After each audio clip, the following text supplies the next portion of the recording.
Let's do another tutorial on how to change a drum head. These are called tension screws, tension rods. This is the lug. You loosen all of your tension screws so that you can use your hands or your fingers to remove the head. You remove those screws, you just unscrew them with your fingers. See that? It's very easy. This is a 1970 Reuther. It says right there, Reuther, made by the Pearl Company. Pearl was started in the late 60s, I believe, but they made drums with other badges like this one. They also made drums with badges that said Whitehall. There were so many others. I can't remember most of them, but before they actually introduced the first Pearl drum set, which would have been in the late 60s, which I have had one of those also, but they're really identical to these. Yeah, Pearl then started putting their own badges on their own drums. So this is a Reuther from 1970. Now, a quick little history on these. There, you take off the hoop. Now this has been on here since 1970. I'll show you why. I know that. Let's try to get this off of here. It's really on there. There, that's off. Put the new head on and then I'll tell you. There we go.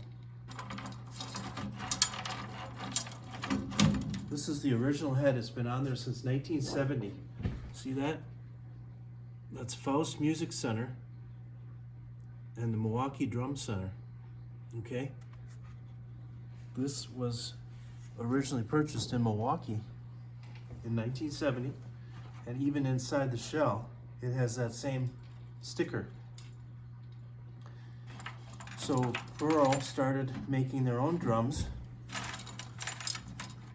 as well as doing these badges for other people. Okay? So once the head is on, you take your fingers again, and you go around, and you tighten all these tension rods or screws until they're finger tight. Just like that. Very easy. It doesn't take long at all. Just move the drum around until it's comfortable in front of you. Oftentimes people mention the term stencil drum set, stencil kit, and they confused some of these with the stencil kit.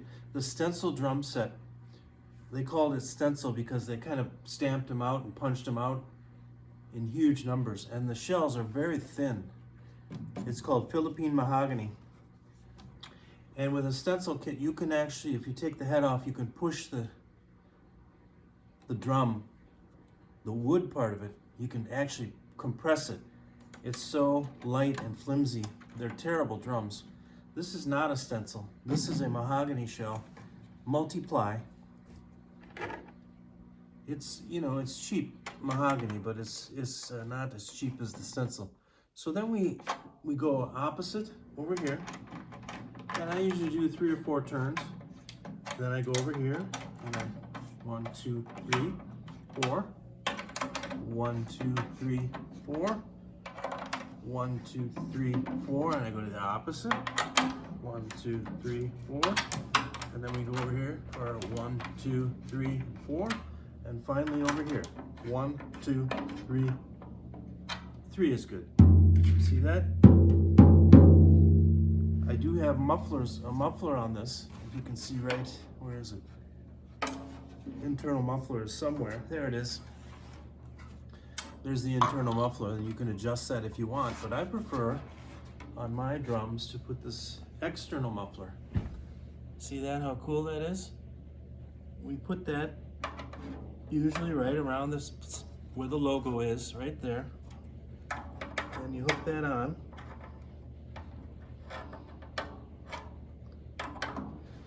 It goes on very easy. You just tighten that up. And then I can have it open, or I can muffle it. See how that works? See how different that is? It's much shorter. There you go. Thank you. Got my remote control. Have a great day.